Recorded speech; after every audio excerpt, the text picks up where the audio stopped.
8ویں صدی کے شروع میں عرب کے ایک گاؤں میں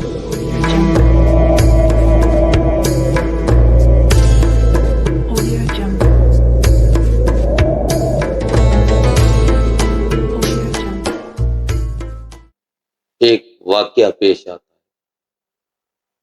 وہ واقعہ اتنا پیچیدہ تھا کہ اس کے حل کے لیے وہاں کے قاضی سر جوڑ کر بیٹھ جاتے، لیکن ان لوگوں کو اس کا حل نہیں ملتا۔ یہ واقعہ کیا تھا؟ واقعہ یہ تھا کہ ایک شخص فوت ہو جاتا ہے، اس کے فوت ہونے کے بعد اس کی تدفین ہوتی ہے، اس کے بعد ایک مسئلہ کھڑا ہوتا ہے اس کی وراثت کی تقسیم کا۔ اس کی وراثت میں شامل تھے 2 بیویاں، 2 بیٹیاں اور ایک بیٹا۔ آج جب ہم یہ بات سن رہے ہیں تو ہم حیران ہو رہے ہیں کہ یہ تو کوئی اتنا بڑا مسئلہ نہیں۔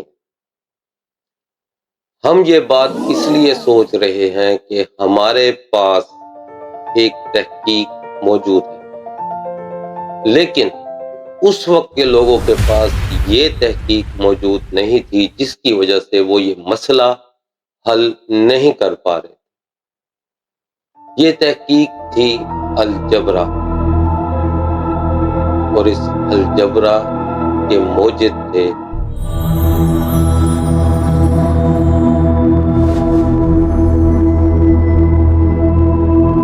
محمد بن موسیٰ الخوارزمی۔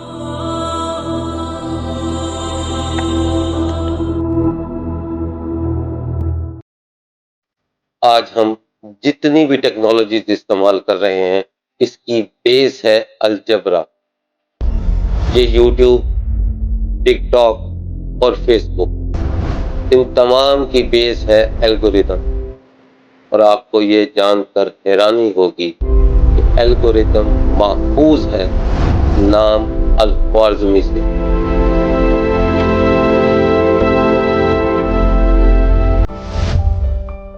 780 عیسوی مڈل ایسٹ کے ایک چھوٹے سے شہر الخوارزم میں ایک بچہ پیدا ہوگا۔ کوئی نہیں جانتا تھا کہ یہ بچہ بڑا ہو کر اس دنیا کے سوچنے کے طریقے کو بدل دے۔ اس بچے کا نام رکھا جاتا ہے محمد، جن کے والد کا نام تھا موسیٰ الخوارزمی، جو بعد میں ان کا نام پڑا محمد بن موسیٰ الخوارزمی۔ ابتدائی تعلیم انہوں نے الخوارزم میں ہی حاصل کی اور قرآن کا علم بھی انہوں نے وہیں سے سیکھا۔ جب انہوں نے قرآن کی تعلیم حاصل کی تو اس میں بارہا یہ موجود تھا کہ غور کرو، فکر کرو اور سمجھو۔ یہی بے چینی ان کو بغداد میں لے گئی۔ جب یہ بغداد پہنچے تو وہاں ایک بہت بڑی یونیورسٹی موجود تھی، دارالحکمہ۔ دارالحکمہ میں اس وقت دنیا کے بڑے بڑے دماغ موجود ہیں، جو وہاں پر بیٹھ کر ایک دوسرے کے سوال کر رہے ہیں اور ایک دوسرے کی انٹیلیجنس کو چیلنج کر رہے ہیں۔ By applying these principles of restoration and balancing, the unknown quantity is realized, thus completing the square. یہ وہاں پہنچ کر سوال کرنے لگے اور ان کو کچھ باتوں کے جواب ملنے لگے، جس وجہ سے وہ یہ وہاں رہ گئے۔ محمد بن موسیٰ الخوارزمی نے ایکویشن کو ایک سسٹم دیا۔ انہوں نے ان نون چیزوں کو ایکس، وائی، زیڈ کے سمبلز دیے، پھر ان کو ایکویشنز کے ذریعے حل کی۔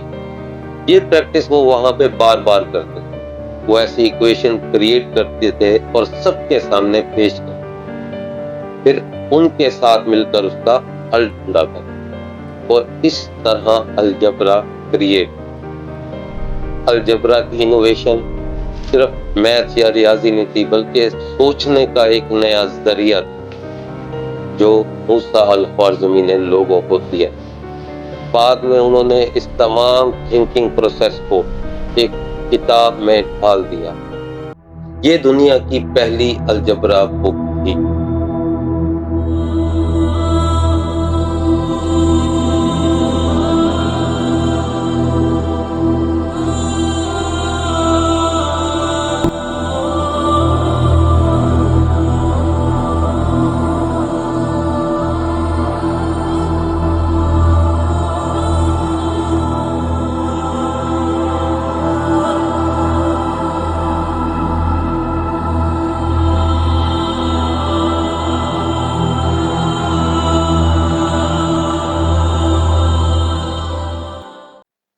جب ٹک ٹاک یوز کرتے ہیں، یوٹیوب یوز کرتے ہیں یا فیس بک یوز کرتے ہیں تو وہ سارا سسٹم الگوریدم پہ چل رہا ہوتا ہے۔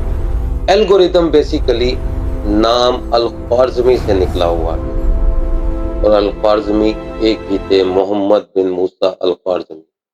یعنی جب بھی آپ یہ تمام چیزیں یوز کرتے ہیں تو ان تمام چیزوں میں ایک مسلمان موجود ہوتا ہے، وہ ہے موسیٰ، محمد بن موسیٰ الخوارزمی۔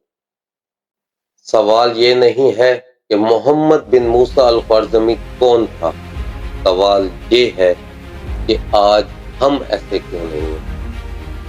اصل میں ہم نے قرآن کو اس طریقے سے سوچنا، سمجھنا اور غور کرنا چھوڑ دیا۔ اگر محمد بن موسیٰ الخوارزمی بھی قرآن کو صرف پڑھتے اور سمجھتے نہ تو شاید الگوریتم اور الجبرا وجود میں ہی نہ آتا۔ سوال یہ نہیں ہے کہ محمد بن موسیٰ الخوارزمی کون تھا، سوال یہ ہے کہ اگلا محمد بن موسیٰ الخوارزمی کون ہو۔ اگر آپ نے یہ ویڈیو یہاں تک دیکھ لی ہے تو اس ویڈیو کو صرف دیکھیں اور لائک نہ کریں، بلکہ اٹھیں اور اس قرآن کو سمجھیں اور اس پہ غور کریں تاکہ آپ اگلے الخوارزمی بنیں۔ الخوارزمی کے دور میں ایک اور شخص بھی تھا جو اندھیروں میں بیٹھ کر روشنیوں کے راز کھول رہا تھا، اور اس شخص نے کیمرے کی بنیاد رکھی۔ وہ شخص کون تھا؟